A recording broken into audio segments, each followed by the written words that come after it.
ಹಾಂ ಹಾಂ ಆಯ್ತಾ, ಈ ಟೈಮಿಗೆ ಅದು ಮಾಡ್ಕೊಡ್ಬೋದು ಅವರು.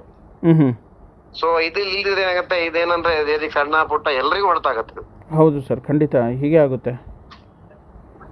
ಚಿಕ್ಕ ಪುಟ್ಟ ರೆಸ್ಟೋರೆಂಟ್ಸಿಗೆ ಆಗಲೇ ಇದು ಶಾರ್ಟೇಜ್ ಇದ್ದಾಗ ಕಷ್ಟ ಆಗಿತ್ತು.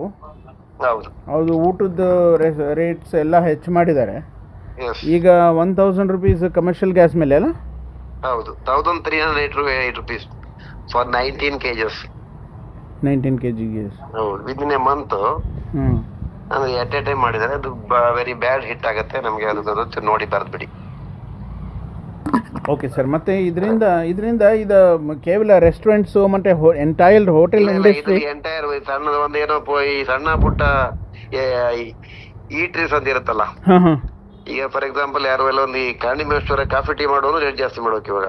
ಹೌದು ಸರ್, ಈಗ ಆಲ್ರೆಡಿ ಟೀ 20 ರೂಪೀಸ್ ಆಗಿದೆ. ಹೌದು, ಮತ್ತೆ ಇಡ್ಲಿ ಎಲ್ಲ 30-40 ರೂಪಾಯಿ ಆಗಿಬಿಟ್ಟಿದೆ. ಆಗಿದೆ ಆಗಿದೆ ಆಗಿದೆ. ದೋಸೆ ಜಾಸ್ತಿ ಮಾಡ್ತಾರೆ ಇವಾಗ, ತಿರ್ಗಾ ಜಾಸ್ತಿ ಮಾಡ್ತಾರೆ. ಅಂತ ಕೇಳಿದ್ರೆ ಮೋಸ್ಟ್ಲಿ ನನ್ನ ಪ್ರಕಾರ ಇನ್ನೊಂದು ವಾರದಲ್ಲಿ ಪೆಟ್ರೋಲ್ ರೇಟು ಜಾಸ್ತಿ ಆಗುತ್ತೆ ಅನ್ನೋ ಗೊತ್ತಿಲ್ಲ. ಪೆಟ್ರೋಲ್ ರೇಟು ಜಾಸ್ತಿ ಆಗಬಹುದು. ಅದಾದ್ರೆ ಅಂತ ನಾವು ಬರೀ ತಿಂಡಿ ಮಾತಾಡ್ತಾ ಇದ್ದೀವಿ. ನೀವು any project, any raw material. Arun, ಹೌದು, ರೈಟ್ ಯುವರ್ ಅಬ್ಸರ್ವೇಷನ್. ಹಲೋ. ಹಾಂ ಸರ್. ಸೊ ಯಾವುದು ಎಲ್ಲ ಇದು ಯಾವುದು ರಾ ಮೆಟೀರಿಯಲ್ ಪ್ರೈಸ್ ಜಾಸ್ತಿ ಆಗುತ್ತೆ. ಏನ್ ಸರ್ ಇದು? ಅಂದ್ರೆ ನಾವಿದಲ್ಲ, ನೀವು ಕನ್ಸ್ಟ್ರಕ್ಷನ್ ಹೋಗಿ, ಪ್ರಾಜೆಕ್ಟ್ ಹೋಗಿ, ಯಾವ್ದೇ ಉಂಟು ಎಲ್ರು ಒಂದು ಅಲ್ಯೂಮಿನಿಯಂ ಗ್ಯಾಸ್ಗೆ ಏನ್ ಸಂಬಂಧ ನನಗೆ ಗೊತ್ತಿಲ್ಲ. ಇದ್ಯಾಕೆ ನನಗೆ ಗೊತ್ತಿಲ್ಲ ಕನೆಕ್ಷನ್. ಆದ್ರೆ ಅದಕ್ಕೂ ಜಾಸ್ತಿ ಆಗಿದೆ. ಇದು ಡೊಮೆಸ್ಟಿಕ್ ಅಂತಿದ್ದೀರಾ? ಅಲ್ಲಲ್ಲ, ನನಗೆ ಈಗ ನಾನು ಹೇಳಿದ್ದು ನಿಮ್ಗೆ ಕಮರ್ಷಿಯಲ್ ರೇಟು ಜಾಸ್ತಿ ಆಗಿದೆ, ಡೊಮೆಸ್ಟಿಕ್ ಜಾಸ್ತಿ ಆಗಿದೆ. ಕಮರ್ಷಿಯಲ್ 1300 ರೂಪಾಯಿ ಪರ್ ಸಿಲಿಂಡರ್. 308. ನಾನು ಕೇಳಿದ್ದು ನಿಮ್ಗೆ ಅಲ್ಯೂಮಿನಿಯಂ ಇದೆಯಲ್ಲ, ಅಲ್ಯೂಮಿನಿಯಂ ಪ್ರಾಡಕ್ಟ್ ಜಾಸ್ತಿ ಆಗಿದೆ. ನೀವು ಈಗ ಯಾವ್ದು ಕನ್ಸ್ಟ್ರಕ್ಷನ್ ಅಲ್ಯೂಮಿನಿಯಂ ಪೈಪ್ ತಗೊಂಡ್ರೆ ಹೌದು, ಅದಕ್ಕೂ ಗ್ಯಾಸ್ಗೆ ಏನ್ ಕನೆಕ್ಷನ್ ಇದೆ ನನಗೆ ಗೊತ್ತಿಲ್ಲ. ಓಹೋ. ಬಟ್ ಇದೇ ರೀತಿ ನಮ್ಮ ಕ್ರಾಕರಿ ಕಟ್ಲರೀಸ್ ಯಾವ್ದು ತಗೊಂಡ್ರು ರೇಟ್ ಜಾಸ್ತಿ ಆಗಿದೆ. ಸೊ ಅದಕ್ಕೆ ನಾನು ಹೇಳೋದು, ಈಗ ಫೋಕಸ್ ಮಾಡ್ಬೇಕಾಗಿದ್ದು ಈ 1300 ರೂಪಾಯಿ ಏಕಾಏಕಿ ಜಾಸ್ತಿ ಆದಾಗ ಒಂದ್ ದಿನಕ್ಕೆ ಒಂದ್ ಸಿಲಿಂಡರ್ ಗ್ಯಾಸ್ ಖರ್ಚು ಮಾಡುವವನು 1300 ರೂಪಾಯಿ ಜಾಸ್ತಿ ಕೊಡ್ಬೇಕಂದ್ರೆ ಅವನು ಅದನ್ನ ಎಲ್ಲಿಗೆ ಕಸ್ಟಮರ್ ಮೇಲೆ ಹಾಕ್ಬೇಕಾಗತ್ತೆ. ಹೌದು, ಡೈರೆಕ್ಟ್ ಆಗಿ. ಹೌದು. ಅದಕ್ಕೆ ನಾವು ಏನ್ ಕೇಳಿದ್ರೆ, ನಿಮ್ಗೆ ಅಲ್ಲಿಂದ ಕಾಸ್ಟ್ ಜಾಸ್ತಿ ಆಗಿದೆ, ಕಾಸ್ಟ್ ಕಲೆಕ್ಟ್ ಮಾಡಿ. ಬಟ್ ಅದ್ರ ಮೇಲೆ 18% GST ಹಾಕ್ತೀರಾ, ಅದು ಸರ್ಕಾರಕ್ಕೆ ಬರೋದಲ್ವಾ? ಹೌದು, ಅದನ್ನ ಯಾಕೆ ಅದನ್ನ 5% ಮಾಡಿ ಅಂತ ಮಾಡ್ಕೊಳ್ಳೋದು. ಹೌದು. ಈಗ ಬರ್ಡನ್, ಈಗ ಆಲ್ರೆಡಿ ಒಂದ್ ಬರ್ಡನ್ ಇದೆ ಕಾಸ್ಟ್. ಹೌದು, ಗ್ಯಾಸ್ ನಿಮ್ಗೆ ರೀಚ್ ಆಗೋದು ಕಾಸ್ಟ್ ಜಾಸ್ತಿ ಆಗಿದೆ, ರೈಟ್?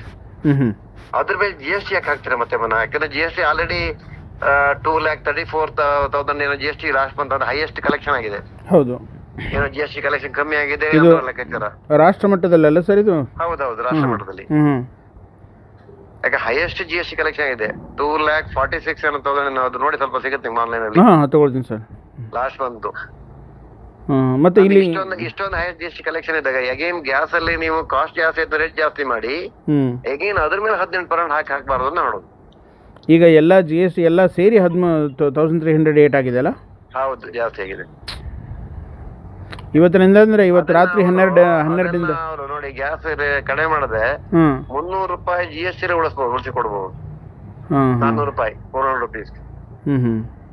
13% ತೆಗೆದ್ರೆ ನಿಯರ್ ಅಬೌಟ್ 400 rupees GST ಕಡಿಮೆ ಮಾಡಿ ಕೊಡ್ಬೋದು. ಕಡಿಮೆ ಮಾಡಿ ಕೊಡ್ಬಹುದು ಸರ್. ಇದು ರಾಜ್ಯ ಸರ್ಕಾರದ್ದು ಏನಾದರೂ? ರಾಜ್ಯಕ್ಕಿಂತ ಜಾಸ್ತಿ ಕೇಂದ್ರ ಇದೆ. GST ಸೆಂಟ್ರಲ್ ಗವರ್ಮೆಂಟ್ ಅಲ್ವಾ? ಹೌದು. ರಾಜ್ಯ ಸರ್ಕಾರ ಕೇಳಬಹುದು, ಈಗ ನಮ್ಮವರಿಗೆ ಕಷ್ಟ ಆಗತ್ತೆ, ಬಡವರಿಗೆ ಕಷ್ಟ ಆಗತ್ತೆ, ಮಾಡ್ಕೊಡಿ ಅಂತ. ನಾವು ರಾಜ್ಯ ಸರ್ಕಾರಕ್ಕೆ ಪತ್ರ ಬರಿತೀವಿ, ನಾಳೆಗೆ ಇವ್ರಿಗೆ ಬರಿತೀವಿ. ಇವತ್ತು ನಮ್ಮ ಮ್ಯಾನೇಜರ್ ರಜೆ ಎದ್ದು ಬದಿಲ್ಲ, ನಾಳೆ ಬರಿತೀವಿ. ಹೌದು, ಇವತ್ತು ಹಾಲಿಡೇ ಅಲ್ಲ sir, May day, labour day ಅಂತ. ಸರಿ ಸರ್, ತುಂಬ ಥ್ಯಾಂಕ್ಸ್ ಶೆಟ್ಟಿ ಸರ್. ಒಂದು ಫ್ರೆಶ್ ಆಗಿ ಒಂದು ಫೋಟೋ ಕಳಿಸ್ರಿ ಸರ್ ಶೆಟ್ಟಿ ಸಾಹೇಬ್. ಕಳಿಸ್ತೇನೆ. ತುಂಬ ಥ್ಯಾಂಕ್ಸ್ ಸರ್, ತುಂಬ ಥ್ಯಾಂಕ್ಸ್ ಸರ್. ನಮಸ್ಕಾರ. ನಮಸ್ಕಾರ.